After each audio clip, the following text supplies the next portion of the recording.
네, 반갑습니다. 학생 여러분. 2022학년도 1학기죠. 북한의 이해 동영상 수업을 시작하도록 하겠습니다. 여러분들 지난 시간에 오리엔테이션 시간에 여러분들에게 소개했듯이 여러분들이 이 영상을 보는 시점은 한국의 대통령 선거가 있는 그런 시점이 되겠죠. 따로 보강을 하지 않고 유튜브를 통해서 이 동영상을 여러분들에게 시청하게 해서 수업을 대체할까 합니다. 그래서 시청하고 이번 주에부터는 여러분들 과거에는 이제 비대면 수업을 했지만 앞으로는 이제 대면 수업을 하게 되겠죠. 그런가 하면 이번 학기에는 또 대통령 선거도 있고 6월 1일인가요? 그때는 이제 지방선거도 있는데 또 이 한 학기에 공휴일이 많고 또 이 선거 기간도 겹치고 그래서 때마다 이 수업이 결강되는데 그것을 동영상 수업으로 대체할 것을 학생 여러분들에게 미리 공지합니다. 본 강좌는 북한의 이해이죠. 그래서 먼저 PPT를 한번 열어보고 수업을 진행해 볼까요? 먼저 이제 사실상 첫 수업인데 첫 수업 주제는 북한의 김일성 그 백두 혈통과 김일성의 항일 운동 여기에 이제 초점을 두고 수업을 진행할 건데요. 먼저 이 사진을 하나 볼까요? 보면 이 위성에서 찍은 사진이라는 걸 알 수 있겠죠. 한반도 주변의 야경인데 한눈에 확인해 볼 수 있죠. 여기 한반도 서울, 경기 이 일대 마치 불야성처럼 되어 있고 그런가 하면 여기는 아마 만주 이 저 위로는 하얼빈이 있는데 그 단동 이 일대의 그 만주 지역의 이제 불빛인 것 같은데 그 중간에 이 불빛이 사라진 여기 희미하게 보이는 이곳이 아마 평양인 것 같은데 이 사라진 그 이 어둠의 어떤 지형이 있는데 이게 이제 북한이라는 거죠 보면 그런가 하면 이 또 하나 영상의 사진을 보면 여기부터 한반도죠. 그런가 하면 이 한반도 사진은 전혀 상반된 그런 사진이죠. 여기 이 일대는 경기, 서울 이 지역이고, 그런가 하면 북한 지역이 환하게 밝혀져 있는 이 평양, 북한이 오히려 우리 남쪽보다도 더 이 밝은 불빛을 내고 있는 그런 모습인데, 이 두 개의 사진은 글쎄 우리 남북한 이 상황을 극명하게 보여주는 그런 사진이지 않는가 이 생각이 되어집니다. 그래서 이 두 번째 사진을 한번 보면은 어떤 사진인가 하면 어, 과거에 이제 그 트럼프 행정부 때 트럼프가 한반도 우리 판문점에 와서 김정은하고 이 정상회담을 했었죠. 그때 이제 김정은에게 건네준 USB 그 파일에 있는 이 동영상에 있는 사진이라고 합니다. 여기 보면 동영상 사진이 있죠. 보면 그래서 왜 내가 이 한번 볼 것이고요. 먼저 이 상반된 이 사진, 그것의 사진 이것이 이제 어느 것이 진실인가라고 볼 때 다시 돌아와서요.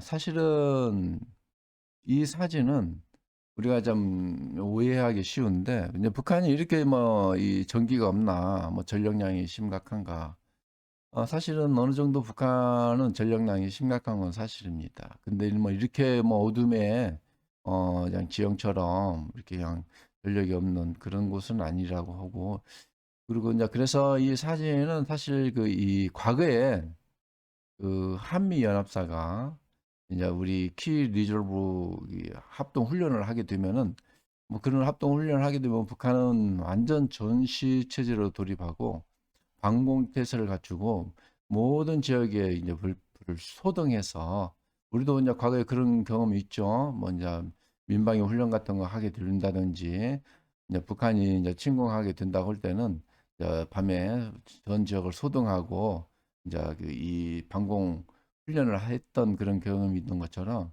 이제 그런 훈련할 때에 이제 국을 같은 곳에서 유성에서 이제 이 사진을 찍어서 이제 이 뭐라고 할까 이제 구글 이 여러 가지 사이트에다가 올려서 전 세계인들이 볼 수 있도록 하게 한다라고 그러는 것입니다. 그렇기 때문에 우리가 이제 이것을 잘 모르고 북한 이 지형을 이 사진만 보면은 이렇게 어둠의 도시, 어둠의 지형 또는 이제 전력난이 심각한 북한인가 이렇게 약간 좀 오해를 할 수 있는 그런 한 컷의 사진이라는 거죠. 근데 이 사진은 실제 이제 있는 그 이 상황의 사진은 아닌 것 같고 아마 좀 이렇게 이 조작한 그래서 이제 트럼프가 이제 김정은에게 그 건네던 USB 그 동영상은 아마 이제 북한이 핵을 포기하고 그다음에 이제 개방 개혁 이런 조치를 하게 되면은 북한도 남한 못지않게 이렇게 잘 살 수 있지 않는가. 그것을 하나의 상징적으로 보여주기 위한 하나의 어떤 동영상 사진이라고 그럽니다.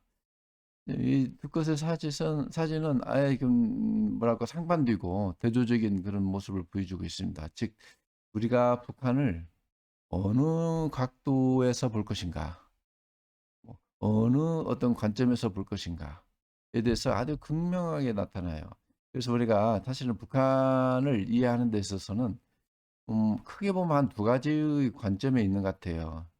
이제 북한에 대해서 좀 이렇게 친북 그런 어떤 그 관점에서 바라보면 북한을 좀 긍정적으로 보면 여러 가지 그 긍정적인 요인이 있지만은 또 그 반대편에서 보면은 정말 북한은 어떤 좀 우리하고 대치하고 우리를 적대하고 또 핵무기나 개발하고 또 우리 남한을 위협하는 뭐 그런 나라로 찌움을 이렇게 생각하게 된다는 거죠. 그래서 이제 참 이 북한을 이해하는 데는 바르게 또는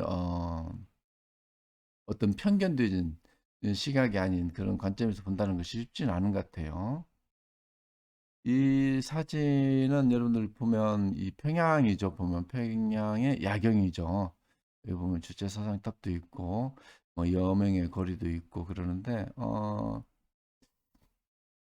사실상 이 북한은 그 평양 야경은 아주 좀 화려하고 또 북한은 이 건축물, 이 건물들을 지을 때도 우리처럼 우리는 어떤 건물의 어떤 효율성 또 그 이왕의 건물을 지었을 때 그 최대한 면적을 확보하기 위해서 직사각형 또는 정사각형 그런 형태로 대부분이 건물을 짓지 않습니까? 서울의 대부분의 건물들이 그러한 형태를 갖고 있고 근데 북한은 그러지 않는다는 거예요. 좀 뭔가 좀 예술성을 갖추고 도시 미관을 위해서 좀 뭐라고 할까요? 좀 원형의 어떤 그 건물, 좀 둥근 모형의 어떤 건물, 뭐 그런 건물들이 좀 많다고 그래요 보면.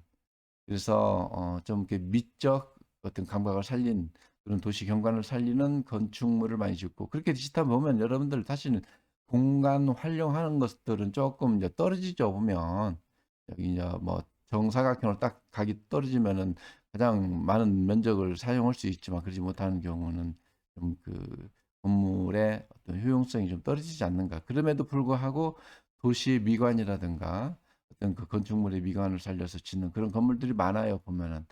예를 들면 다양한 어떤 모양의 형태 또는 뭐 그 원자력 핵 모양을 갖고 있는 그런 어떤 건축물도 있고 뭐 그런 것들은 한번 여러분들이 검색해서 평양시 건축물을 검색하면 볼 수 있는 거라 생각이 들어집니다. 오늘 이렇게 돼서 방향을 바꿔서 글쎄 북한을 참거는 사람이 김일성이죠. 그다음에 이제 김일성의 아들. 그래서 지금 사실상은 한 3대에 걸쳐서 권력을 세습해 가고 있는 나라.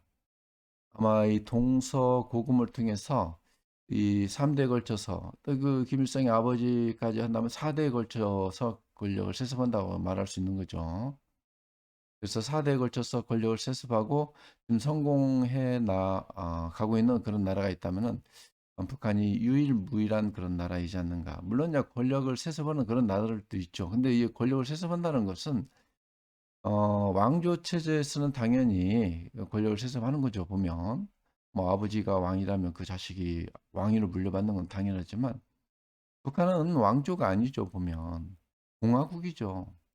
뭐 여러분들 그 첫 오리엔테이션 시간에 여러분들에게 질문했지만 글쎄 매번 수업 시간마다 한 번 여러분들에게 질문하죠. 북한의 나라 공식 이름을 알고 있느냐라고 이렇게 질문하면은 공통사항이에요. 한 정확히 알고 있는 학생들이 그렇게 많지 않아요, 보면. 손을 들어서 정확히 대답하는 학생들이 많지는 않아요. 꼭 한 두세 명, 서너 명 정도만 이해하고 갑자기 왜 이런 질문을 하지? 북한 나라가 이름이 뭐지? 이렇게 생각하는 정도였던 거죠. 그렇죠. 그래서 이제 정확히 대답하는 학생들의 말에 얘기를 들으면 북한이 아니죠. 그렇죠. 어, 조선민주주의 인민공화국이죠. 북한은 공화국입니다. 공화국. 그냥 이런 공화국이 아니고 인민공화국이에요. 그냥 인민. 그리고 북한도 민주주의 하는 그런 나라이죠. 그런 나라에서 공화국은 여러분들 사실은 그 대표자를 선출하는 거 아닙니까? 노마 재정 때도 공화정일 때는 대표자를 선출하고 그랬던 것이죠. 그런데 이 공화국에서 당연히 마땅히 자기 아버지가 갖고 있는 권력을 그 자식이 물려받는 또 그러한 것을 당연히 이렇게 인정하는 그런 나라. 그렇죠? 그리고 이제 첫 시간에 얘기했듯이 북한은 조선이죠. 이 나라 이름이 조선. 그러니까 사실 북한은 우리는 이제 조선의 후예 아닙니까? 이제 조선 이시왕조 500년, 이제 그 500년 조선 왕조도 있었고, 그런가 하면 이제 옛 그 이 고조선이 있죠, 보면. 그 고조선을 이제 조선 왕조 500년과 구분하기 위해서 옛고자를 붙여서 고조선이라고 하고 그렇기 때문에 북한은 사실상 이제 자기들이 그 우리 전통을 이어받았다. 옛 고조선 그리고 조선 왕조 500년 전통을 이어받았다라고 이제 주장을 하는 거죠. 그러니까 우리는 우리나라 이름이 뭐죠? 그렇죠. 대한민국이죠. 대한민국. 그래서 여러분들 대한민국은 그 전신의 이름이 있었죠. 그러죠. 그 대한제국이 있었죠. 조선이 망하고 나서 고종 황제가 아간파천하고 돌아와서 이제 청나라가 망했으니까 이제 황제 나라가 망했고 황제가 없으니까 뭐 고종 황제도 비록 나라는 망해가고 있지만 자기도 황제를 한번 하고 싶다고 하는 그런 의미였는지 모르겠지만 나라 이름을 바꾸고 그때 나라 이름이 뭐였습니까? 대한제국이었죠. 대한제국. 황제 국가니까 제국. 그다음에 이제 그 대한이라는 이름을 갖다 붙였는데 사실 그 대한이라는 이름은 어 삼국시대에 마한, 변한, 진한 그 지역의 이름을 통틀어서 뭐 대한이라고 이제 이름을 통틀어 얘기를 했다고 그럽니다. 그러니까 이 한반도를 지배했던 그 지역 이름. 그래서 그 이름을 본따서 대한 제국 그 이름을 딴 거죠. 그다음에 나중에 만약 한일 합방을 하고 나서 그때 이제 창의 임시정부에서 이제 그때 대한 민국이란 이름을 지어서 임시정부에서 그 이름을 썼던 것이죠. 그래서 이제 오늘날 우리 이 나라의 국호가 대한민국이 되었던 것인데 글쎄 뭐그 북한은 그래서 이 대한이란 이름을 글쎄 작은 지역의 변방의 이름 뭐 그러기 때문에 좀 이렇게 음, 북한에서는 선호하지 않고 또 이제 적대하기 때문에 또 좋아하지도 않는 그런 이유도 되겠지만 역시 북한은 조선 그 만주 지역을 전체를 지배했던 옛 고조선 그 기상을 자기들이 이어받았다라고 이렇게 주장을 하는 거죠 보면 뭐 그것은 나라 이름을 따라서 뭐 서로 적대하는 것은 그것을 갖다 뭐 우리가 달리 생각할 필요는 없지 않는가 생각이 들어지고 하여튼 뭐 북한도 공화국이고 그다음에 민주주의를 하는 그런 나라에서 권력을 세습하는 그런 나라라는 거 여기 보면 김일성 부자 이 사진이 있는데 그래서 이제 북한을 이해하기 전에 가장 먼저 이해해야 할 것은 김일성이 누구인가라는 것을 한번 생각해 볼 필요가 있어요. 김일성이라는 사람 여기 보면 사진이 보이나요? 김일성 시조 묘 모악산이라고 이렇게 써져 있죠. 보면은 보면 이 김일성은 사실은 전주김 씨라고 그래요. 자기도 그 얘기를 하죠. 그리고 또 김일성의 그 휘구르기 있어요. 세기와 더불어라는 그 휘구르. 그 책에서도 김일성은 자기는 전주김씨라는 얘기를 들었다라고 이렇게 얘기를 합니다. 그래서 자기가 전주김씨고 자기 조상이 시조가 전주에서 살고 있고 그 시조 묘가 전주 그 무악산 그 중턱에 자리 잡고 있다라고 얘기를 합니다. 그런가 하면 과거에 이제 우리 김대중 전 대통령이 있죠. 김대중 전 대통령이 북한의 이제 지도자 김정일을 만나러 갔을 때 그때 이제 김정일도 그 얘기를 해요. 뭐 자기 그 시조묘 그가 이제 그 전주 무악산에 있는데 남북한이 통일이 되면 가서 좀 성묘도 하고 싶다라고 이제 그렇게 얘기를 하는데 한번 볼까요? 어, 여기 보면 전주 김씨 김태서묘라고 이렇게 해서 김태서묘가 이렇게 있습니다. 이 시조가 김태서입니다. 근데 이제 김태서라는 사람이 누구인가는 사실은 고려 중기 정도 되나요? 보면 그때 이제 그 이런 중후기로 이제 넘어오면서 무신 정권이 있는 시기가 있었죠. 그때 보면 여러분 잘 알고 있지만 그 이 그 취충헌 여러분들 취시 무시 정권을 잘 알고 있죠. 뭐 한 60여 년 넘게 이제 그 고려 정권을 지배했던 그 집안의 취충헌의 사위였습니다. 김태서가. 그래서 이제 이게 취충원에 따르고 결혼을 한 거죠. 이게 뭐 좀 잘 나가는 무시 정권 집안 그 사람하고 결혼을 한 것이죠, 보면. 근데 이 김태서 이 사람은 글쎄요, 뭐 좀 평이 좀 그렇게 그 당시에는 좋지 않았던 것 같아요. 근데 이제 재밌는 것은 김태서의 그 아들이 셋이 있는데, 그 큰 아들은 김약선, 그 다음에 둘째 아들이가 김기선, 그다음에 셋째인가가 김경손 그러죠. 근데 김경손 장군이라고 우리는 잘 알려져 있죠. 그냥 뭐 그 시기가 그냥 몽고가 이제 고려를 침공하는 그런 시기죠. 뭐 1차 뭐 침입, 2차 침입 뭐 해서 뭐 한 7차, 8차, 9차까지 뭐 이제 침공을 하니까 그때 이제 김경손 장군이 그 지금의 그 의주 지역 있는 정도 되죠. 거기에 이제 뭐 귀주성이라고도 하고 구주성이라고도 하죠. 그 귀주성의 이제 성주로서 그 몽골 침공하는 그 몽골군을 잘 격퇴해서 뭐 역사 공부 잘하는 학생들은 그 이제 역사 교과서에서 나와 있는 걸로 알고 있어요. 그런가 하면 그 큰아들 김약선은 그 사실은 그 추충원의 아들, 추충원이 물러나고 그 아들이 추우가 이제 그 이 도방 정치를 하고 그러지 않습니까? 그 최고 실권자로서 도방 정치를 하는데 그 추우의 딸하고 결혼을 합니다. 그죠? 그 딸하고 하나밖에 없는 그 유등딸인데 그 딸하고 결혼하고 아마 교정도감 교정도방에서 교정도감의 지위를 받고 그이 직무를 하게 되는데 나중에는 그 사형을 받고 죽게 됩니다. 그리고 이제 김경손도 사실은 이제 그 추 아들 추항이 있죠.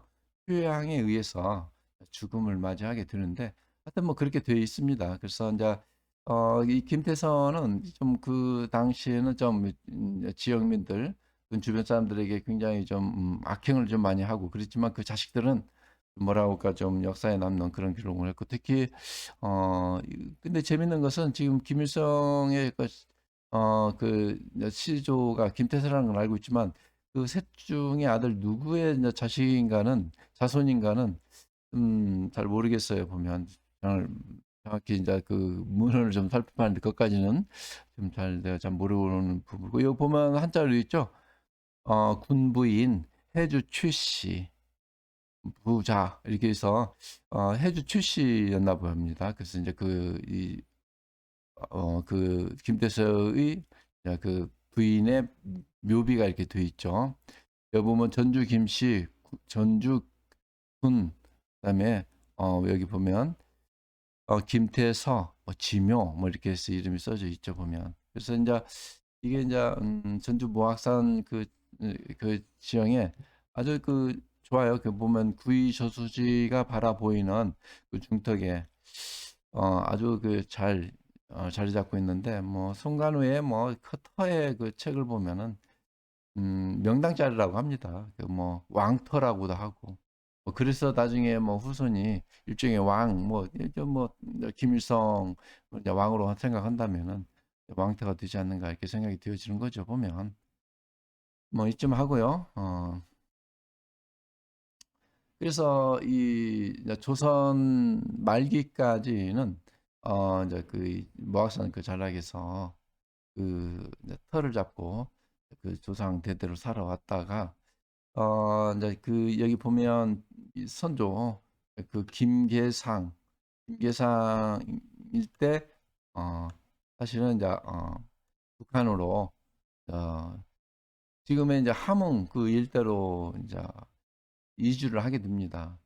여기 전주에 살 때도 뭐 사실은 잘 살지 못했다고 그러는 거예요. 이제 김일성이 휴거록에도 보면은 뭐 남의 그 농사를 지어주는 소장농이었고 묘를 관리해주는 묘 관리직이었다라고 그러 하니까 그래 너무 먹고 살기 힘들어서 나중에 북한으로 이주하고 김계상 때는 함으로 이사를 했다가 이제 그 증조부 있죠 증조부 때 지금의 이제 그 평양 만경대 일대로 이제 이사를 해서 그 정착해서 살았다고 이제 그렇게 하니까요.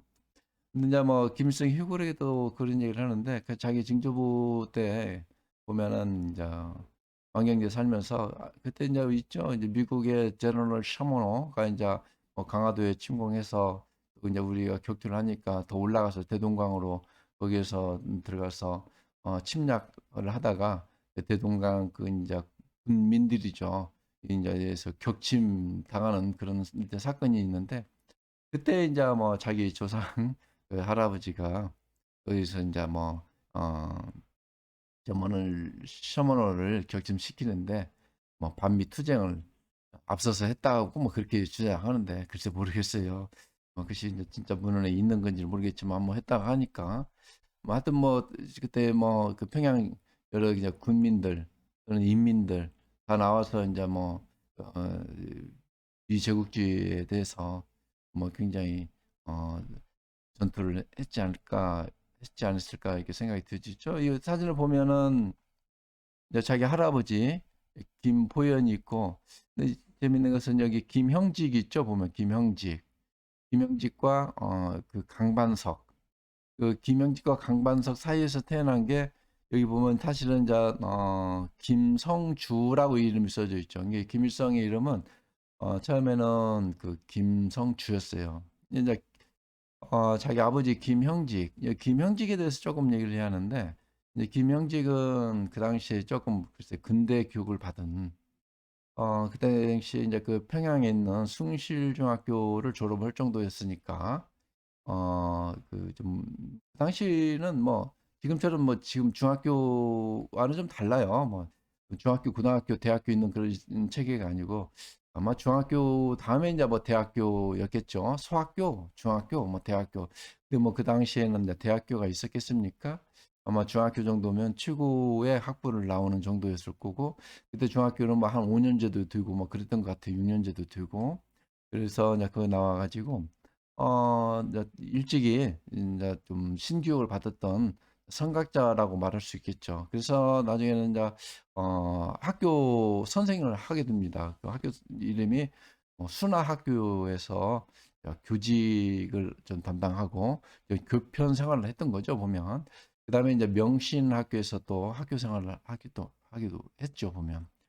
네, 그런가 하면 또 스스로 이제 뭐 김일성 휴거록에서 써져 있는데 일제강점기 때 독립운동 이런 거 하다가 잡혀서 형무소에 살면서 그때 이제 한의학 책도 좀 접하게 되고 한의학 공부도 해가지고 나중에 뭐 이제 나와서는 한의업도 개업을 했다고 그래요 보면은. 그래서 이제 어 그 당시에 뭐 지금같이 뭐 그 한의사 자격증 뭐 라이센스를 얻어서 한의원을 차리고 하는 시기가 아니고 뭐 자기가 공부해서 뭐 한의학의 전문 지식이 있으면 한의업도 차리고 아마 그랬던 시기인 것 같아 보면. 그래서 이제 한의업을 차렸던 그 한의업은 뭐 광재의원이라는 이름을 간판을 걸고 한의업을 하기도 하고, 또 무림의원이라는 간판을 걸고 한의업을 했는데, 음, 그런가 하면 김형직은 일찍이 이제 독립운동의 뜻을 두고 운동을 하다가 일찍이 이제 조선국민회의에도 가입을 하고, 또 청수동 그 회의라고 그러죠. 여기에 가입해서 청수동 회의에 가입했을 때는 1918년 정도쯤에 되죠. 그리고 이제 가입해서 결국은 이제 일제 강점기 때 이제 잡혀서 온갖 고문 끝에 좀 일찍 죽습니다. 이제 김일성이 나이 한 14살 정도 되는 시점에 1926년 그 당시에 고문의 후유증으로 죽게 됩니다. 그래서 생을 마치게 되는데 이때 이제 김일성의 나이가 14살 그쯤 되는 거죠 보면. 그래서 이제 죽고 그다음에 이제 김일성의 그 어머니는 강반석이죠 보면. 근데 이제 이 강반석 시간에 얘기했었죠. 그 여자 이름이 반석이다. 그러죠. 뭐 대체로 뭐 좀 여성스럽진 않죠 보면. 근데 이제 왜 반석이라 지었냐면은 여기 보면 김일성의 외조부 강반석이 그 어머니의 그 아버지 여기가 이제 강도눅인데 강도눅은 그 당시 이제 기독교 장로였어요 보면. 기독교 장로였고 그런가 하면 그 이제 학교도 설립하는 설립자이기도 했어요. 그래서 이제 그 칠곡에 있는 곳에서 살았는데 칠곡에서 북한의 이제 칠곡에서 창덕 소학교를 설립하고 그랬던 거죠 보면.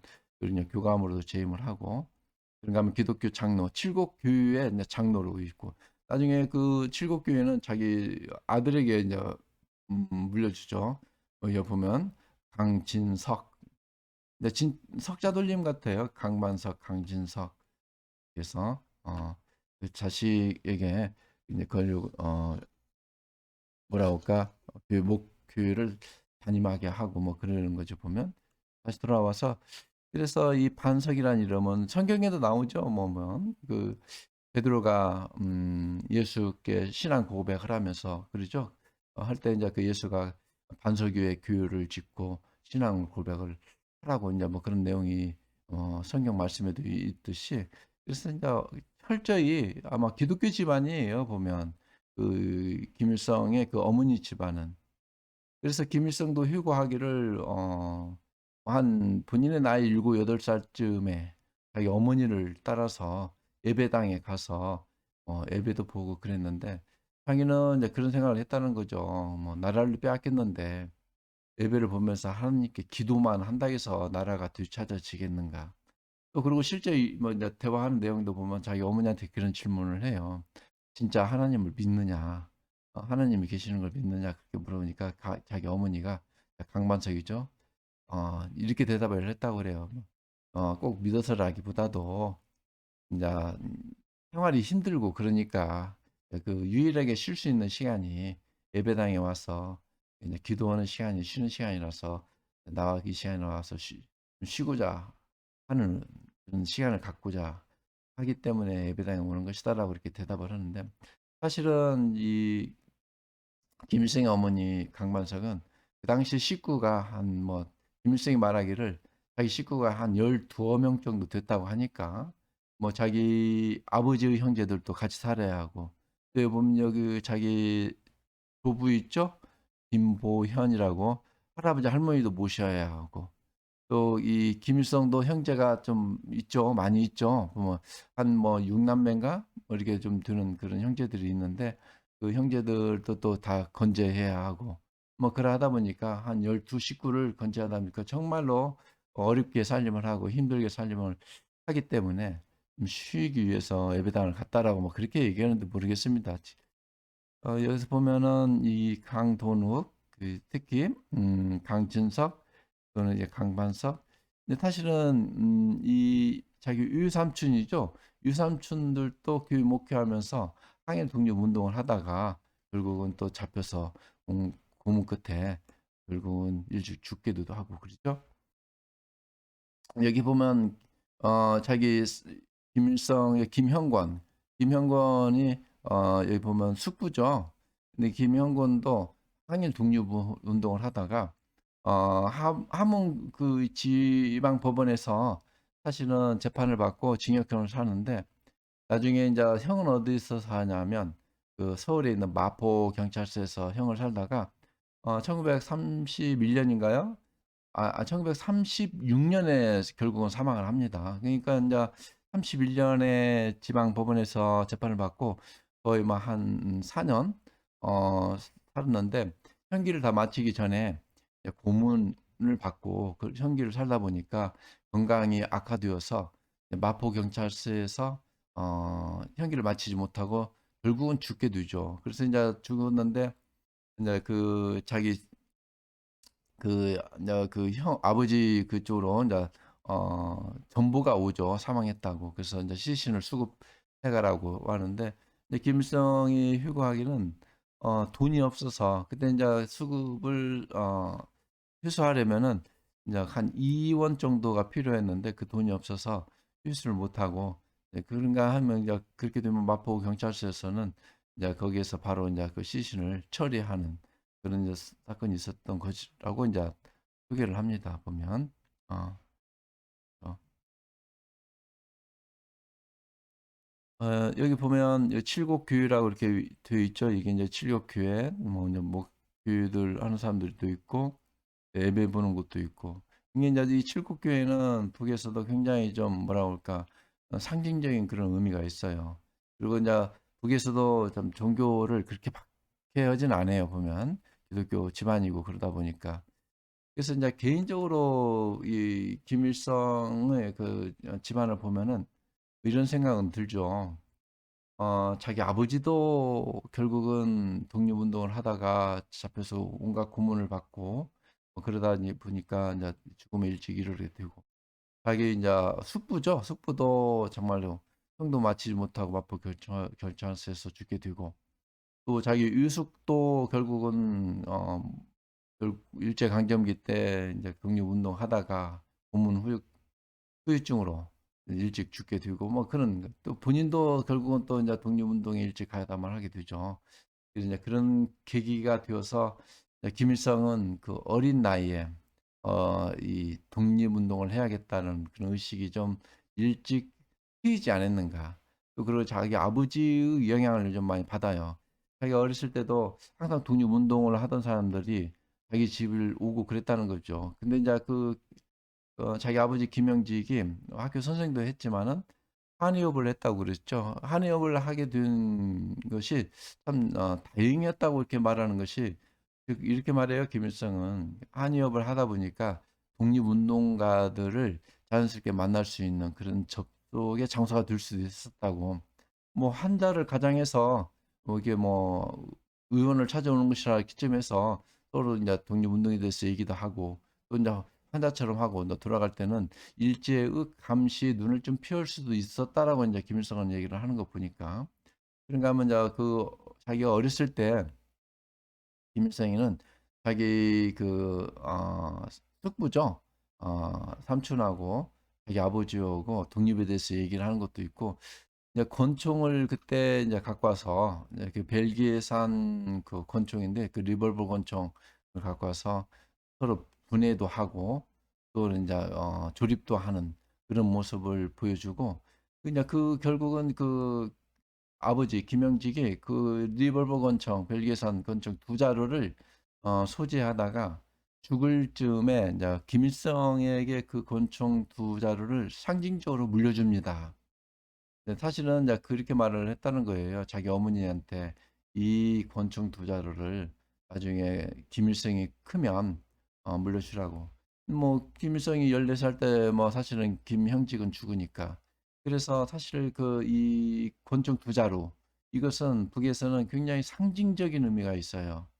뭐 그렇죠. 그래서 이제 사실은 북한에서 중시하는 거, 뭐 총대 중시 하는 것들은 이 상징적인 이는 권총 두자로 자기 아버지로부터 물려받은 독립의 의지를 담은 그 권총 두자루라는 거죠. 그런데 이 권총 두자루를 나중에 이제 김일성이 6.25 전쟁 때 자기 막사 그 전쟁한 와중에 저 김정일이 한 8살 그 당시 먹었는데 8살 먹은 김정일이 자기 이제 군 막사를 찾아오게 됩니다.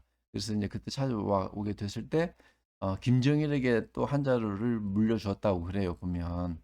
그러 보니까 이제 이 뭐랄까 이제 마치 권력을 물려주는데 마치 뭐 왕조에서 뭐 어부를 물려주는 것처럼 그런 상징적인 그 의미를 담는 거죠 보면.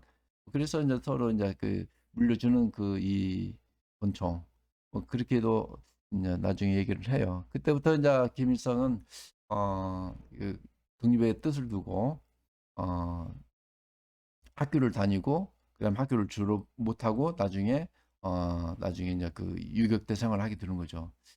왜냐면 이 보면 김일성이를 먼저 한번 살펴볼까요? 배움의 천리길 이렇게 나와 있는데 김일성은 좀 재미있는 사람이에요. 김일성은 지금의 이제 초등학교, 소학교를 세 곳을 다닙니다. 그때 이제 김일성이 세 곳을 다니는데 어, 제일 처음 이 다녔던 곳은 뭐라고 할까 그 팔도고에 있었던 그 이 바다 우거우의 지역에 있었던 소학교를 다니고 다니다가 그 자기 유조부죠 강도는 이 이제 그 소학교 창덕학교를 세웠다고 그랬지 않습니까? 그 학교를 이제 거의 한 5학년까지 이제 그 다니게 돼요. 근데 자기 유할아버지가 이제 그 세운 그 학교를 게다가 나중에 이제 자기 아버지가 그 팔도구라고 하면은 어디 지역이냐면 그 압록강 중강진을 넘어서 그 만주 지역에 있는 이게 만경 그 이 압록강을 마주보고 있는 그 지역이에요 보면 거기에서 이제 자기 아버지가 의원 활동도 하고 거기서 살았기 때문에 그리 가서 마지막에 이제 그 무송 제1소학교라고 그러는데 일종의 이제 지린성에 있는 이제 푸승 소학교라고도 그러고 이제 그 학교를 한 마지막 한 6개월 정도 다니게 되고 거기서 이제 소학교를 졸업을 하게 됩니다.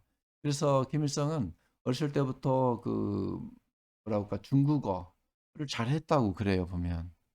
이제 그게 계기가 되어서 나중에 이제 그 이 모태통하고도 가서 이제 정상회담할 때도 뭐 이렇게 통역 없이 이제 중국어로도 직접 뭐 대화도 하고 또 그런가 하면 그 주울레 있죠? 주울레하고도 정상회담을 할 때 또는 이렇게 만나서 담화를 나눌 때도 이뭐 이제 중국어가 잘하니까 또 그냥 통역 없이도 얘기를 하고 뭐 그런 정도였다고 하니까요. 하여튼 뭐 그래서 자기가 출고하기를 세 곳을 소학교를 다녔다고 그렇게 얘기를 해요. 그리고 이제 졸업하고 나서 처음에 이제 중학교를 들어가는 곳이 화성 의숙입니다. 뭐 의숙이 학교이겠냐라고 이렇게 얘기하는데 그 당시는 뭐 좀 뭐 산동 의숙 만주 지역에 이제 그런 그 이 교육기관이 좀 많이 있었어요. 보면 무슨 의숙 뭐 이렇게 화성 의숙 그런 의숙 그거는 대체로 이제 뭐 지금처럼 뭐 기관에 허가를 맡아서 이렇게 어 하는 그 교육기관이라고는 생각 안 드는 뭐 이제 조금 그 당시는 이제 국가 체제가 좀 정비되지 않는 그런 시기이니까 좀 이렇게 뭐 설립자들이 뭐 한 2년 과정의 어떤 교육 과정을 세워서 뭐 중학교 과정이다라고 이렇게 해서 세운 그런 학교들이 좀 있었던 거죠. 그래서 이제 하성 우승에서 한 6개월 뭐 이제 한 첫 학기를 이제 다니게 되는데 그때 이제 가 보니까 이제 교육 시설도 열악하고 또 뭐 이 자기가 그렇게 말을 해요. 보면 이렇게 공부해서 언제 뭐 좀 나라를 찾는 데 도움이 되겠는가. 자기는 좀 군사 훈련 같은 것도 좀 받고 좀 어떻게 하면 이 일제 강점기로 벗어날 수 있는 독립할 수 있는 그런 교육 체계 또는 뭐 군사 훈련 이런 것들을 좀 요구하는데 거기에 미치지 못하여서 나중에는 이제 그 하승 우승은 본인이 그만 다니고 중퇴를 하게 됩니다. 그리고 나중에 이제 자기 아버지 그 친구 소개로 나중에 그 만주 지린성에 있는 육문중학교에 어, 편입은 아니고 이제 들어가서 이제 1학년 과정을 다시 들어가게 됩니다. 그 아버지 이 친구가 그 당시 교장이었던 그 리광한 그 교장이었죠 보면 그 리광한 그 추천위에서 그 육문중학교 가면은 여기 보면 하나 볼까요? 여기 보면 이 김일성 독립 동 아니 김일성 동상도 이렇게 있죠 보면 그런가 하면 여기 보면 이 화성의숙 이쪽은 이게 이제 의숙 학교라고 하니까 글쎄 뭐 좀 큰 초가집 정도 이렇게 되어 보이는 모습인데 뭐 여러 사진들을 보면은 앞에 조금 그 연병장처럼 학교 운동장처럼 있기도 하고 뭐 이게 이제 하승 의숙이라는 거예요 보면 그런가 하면 육문중학교는 이 우측 그림이 있죠 육문이라고 그렇게 한자로도 되어 있고 이게 이제 교육기관이 좀 훨씬 좋아 보이죠 보면 그래서 이렇게 이제 하승 의숙과 육문중학교를 다닐 때 육문중학교를 다닐 때 이제 그때 이제 이 김일성은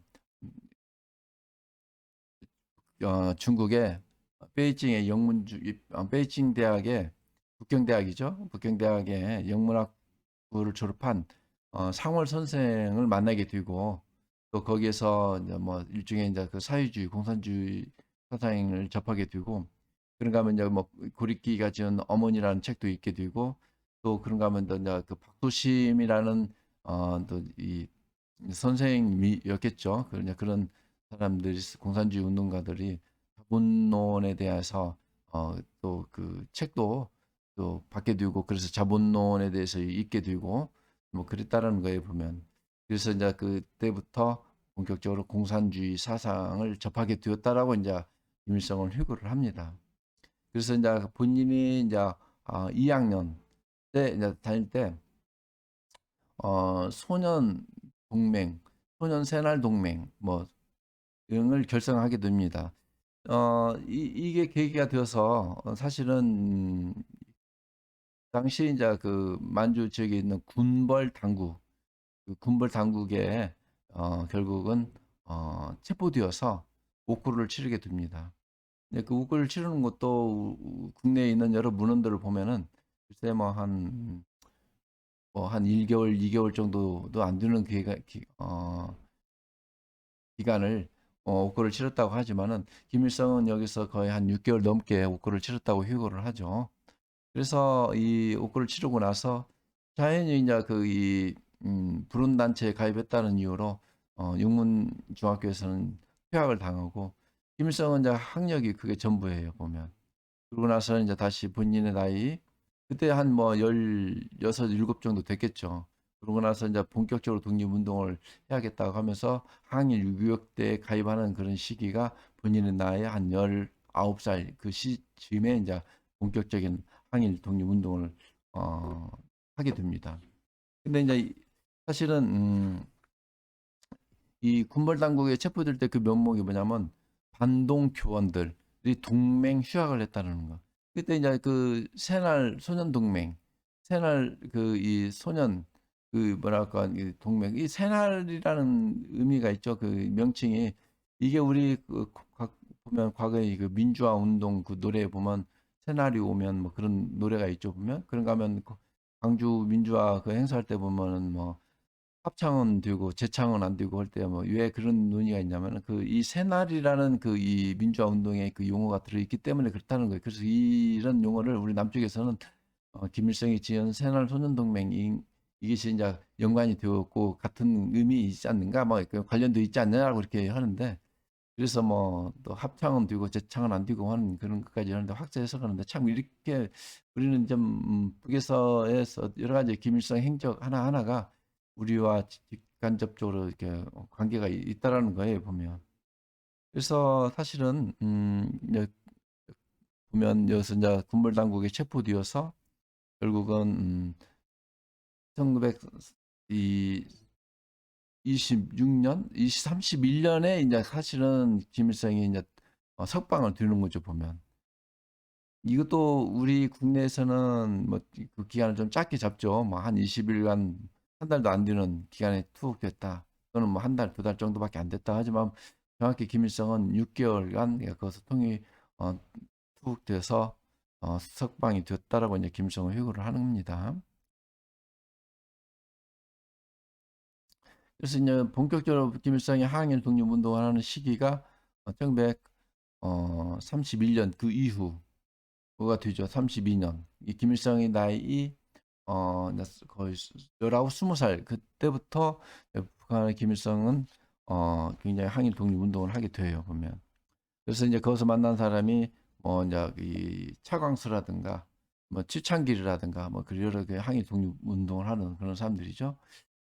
그 독립운동의 본거지는 대체로 이제 뭐니까 백두산 그 이 일대 장백산맥에 있는 그런 곳이겠죠. 뭐 항일 독립운동이라는 것이 뭡니까? 일본 관동군과 맞서서 이제 싸우는데 뭐 사실은 정식 군사 훈련도 받은 그런 부대도 아니고 또 뭐 무기도 뭐 열악할 거 아닙니까? 그러니까 어떻게 합니까? 뭐 치고 빠지고 도망가고 하는 뭐 그런 유격도 아니겠습니까? 그래서 우리는 그걸 이제 빨치산이라고 그러는데 빨치산도 사실은 어, 그 어원이 파티산이라는 어떤 그런 어원에서 온 거예요, 보면은. 그래서 어원을 따서 나중에 그 의미를 살려서 빨치산이라고 이제 우리식으로 발음을 하는데, 쉽게 말하면 뭐, 유격된 거죠. 게릴라인 거죠, 게릴라. 일본 관동군과 정정당당히 싸울 수 없는. 그러니까 뭐, 치고 빠지고 도망가기 좋은. 그러니까 험악한 산악 지역에서 독립운동을 하게 되는 거 아니겠습니까? 이때 이제 한일 운동할 때 이제 이때 부대원들이 적을 때는 한 2, 30명 뭐 되었고 유격대원들이 또 이제 세를 확장해서 좀 유격대원이 많을 때는 한 일개 중대 병력 정도 되었다고 그래요. 한 180명, 200명 가까이도 유격대원들이 있었다고 하니까 그 규모가 뭐 적진 않았죠, 보면은. 그때 이제 김일성은 이때 이제 뭐라고 하냐면 자기 이름을 이제 바꾸게 돼요. 뭐 동료라든가 여러 이제 이 같은 유격대원들이 한별장군이라는 호칭을 지어주고 한별장군이니까 별 하나니까 이제 한일자에다 별성자 써서 김일성으로 이름을 이제 바꾸게 됩니다. 그러다 나중에 이제 김일성은 어, 해방을 맞이하고 물론 이제 그 육대원을 할 때 이제 별 하나보다는 태양이 낫겠다라고 그래서 태양 날일자에다 일울성자를 써서 김일성으로 이렇게 이름을 또 다시 바꾸어요, 보면. 이게 계기가 되어서 이제 뭐 김일성은 우리 이제 남쪽에서 특히 이제 박정희 정권 그 시기에 북한의 김일성을 이제 가짜 김일성 또는 북한의 지도자 김일성은 정말로 이제 항일 독립 운동을 했던 전설적인 김일성 장군 그 이름을 몰래 도용한 어, 김일성이다. 뭐 이렇게 이제 뭐라 할까 좀 부정적으로 또는 이제 날조를 하고 뭐 그랬던 경험이 있죠, 보면. 이제 왜 그러냐면 이제 그 박정희 전 대통령 얘기를 좀 간단히 얘기를 해볼까요? 박정희 대통령은 여러분들 글쎄요 뭐 지금 박근혜 전 대통령의 아버지죠. 박근혜 대통령 그 아버지는 그 조상 대대로 그 대구 팔공산에서 그 이 남해 농사를 지어주는 소장농이었고 묘를 관리하는 묘직이었다고 그래요. 참 어떻게 보면 참 어떻게 대통령이나 한나라 지도자가 되려면은 그 묘직을 해야 하는 것인지는 모르겠지만 그 조상 대대로 물려받고 자기 할아버지가 그 묘직이었었고 그러니까 뭐 잘 살지 못했던 거죠. 그리고 박정희 대통령은 칠남매였다고 그래요, 보면은. 근데 이제 박정희 대통령의 그 아버지 또 할아버지가 그 여러분들 그 드라마 보면 또 이제 그 이 팔공산 그 대지주였던 뭐야 장택상이 있어요, 보면. 그 장택상이가 그 대지주 그 집안 사람이었는데 어 나중에 이제 장택상이는 이제 이 뭐라 그럴까 박정희 대통령이 자기 그 장택상은 나중에 이렇게 말을 해요. 이제 그 팔공산에 그 제왕의 터가 있는데 그게 이제 어느 곳인지를 모르니까 거기 자기 선산에다 묘를 쓴 사람들 다 이제 한번 검색하는데 거기에 이제 박정희 그 집안 사람도 나오고 나중에 이제 박정희 대통령이 이제 그 이 해방을 맞이해서 잘 나가는 장택상이었지 않겠습니까? 그때 처음 인사를 오는데 그때 이제 김일성 박정희는 육군 소위였겠죠. 와서 이제 인사를 하고 그랬는데 이제 자기 묘직이었기 때문에 그냥 뭐 특별히 뭐 이렇게 나가라고 하지 않고 뭐 그랬다라는 거죠. 근데 이제 그 박정희 대통령은 하여튼 뭐 칠남매였는데 그 어머니가 박정희를 가졌을 때는 46이었다고 그래요, 보면. 그러니까 뭐 사실 노산이었지 않겠습니까? 46이나 되는 그 이 중년 부인이 아이를 가졌으니까. 그래서 이제 그 어머니가 박정희 그렇지 않아도 뭐 6이나 낳았는데 또 먹고 살기도 힘들고 하니까 인제 그 박정희를 지우려고 무단히 애를 썼다는 겁니다. 근데 이제 어떻게 됩니까? 지워지지 않고 뭐 예를 들면 뭐 민간요법이겠지만 뭐 높은 곳에서 떨어지면 애가 떨어진다 해서 높은 곳에서 굴러 떨어져 보기도 하고 또 뭐 짜듯한 간장물을 들이켜 보면 내가 떨어진다 해서 그 물도 많이 먹고 막 그랬다가 그런데 인제 뭐 태어날 운명의 아이였으니까 결국은 지워지지 않고 낳아 보니까 애기도 쪼만고 또 새카맣고 하니까 그 어머니가 양심의 가책을 느꼈다고 뭐 이렇게 휴거를 하는데 모르겠습니다. 그래서 하여튼 그렇게 해서 7남매 중에 막내로 태어나게 됩니다. 그리고 이제 박정희 대통령이 7남매로 이제 나중에 이제 그 대구 사범학교를 졸업하게 되죠. 그러고 나서 이제 교직에 좀 있죠, 보면. 이제 교편 생활을 하고 그러다가 그래도 먹고 살기 힘들고 그러하니까 일제강점기에 어 일본군 만주군 사관학교에 이제 육군 장교가 되기 위해서 지원을 합니다. 근데 이제 뭐 이 일본 그 장교가 볼 때 뭐 체구도 좀 많고 또 나이도 많고 이제 그때는 나이가 뭐 좀 많았던 것 같아요. 뭐 한 24, 5 그렇게 됐던 것 같아요 보면. 그래서 나이도 많고 그러니까 서류에서 떨어뜨리니까 박정희 대통령이 혈서를 써서 글쎄 뭐냐 손가락을 깨물고 혈서를 써서 뭐라고 썼냐면 일사봉공 음, 한 번 죽어 공을 세우겠다. 근데 이때 공이 뭐 어느 나라이겠습니까? 일제강점기니까. 그래서 이제 공을 세우겠다는 혈서를 써갖고 다시 찾아가게 됩니다. 그러니까 일본 그 이 장교가 아니 일본 사람도 군대 안 가겠다고 뭐 이런저런 핑계 대는데 조선 사람이 이렇게 혈서까지 써고 오니까 그냥 기특하다 해서 시험을 보기 위해서 우수한 시험 성적으로 합격을 하게 됩니다. 그래서 이제 일본 만주군 상한학교 2년 과정이었죠. 그 사관학교 육군 장교 군사 훈련을 이제 마치고 그러고 나서는 이제 일본군 육군 사관학교에 이제 편입을 하게 됩니다. 그래서 이제 거기 2년 마치고서 육군 장교로서 부임받아서 육군 일본군 장교 소위가 되어서 만주군의 관동군으로 편입이 되어집니다. 뭐 그렇게 해서 이제 열심히 군 생활을 하는 거죠. 뭐 상상해 보면 알겠지만 누구를 위해서 총을 쐈겠습니까? 그렇죠. 이 총구 방향이 누구를 향해 있겠습니까? 뭐 그래서 이제 일본군 장교로 어, 활동을 하다가 이제 해방을 맞이해서 이제 서울에 이제 도착하게 되죠. 좋습니다. 뭐 좀 해서 잠깐 좀 쉬었다가 다시 이어서 수업을 하도록 하죠.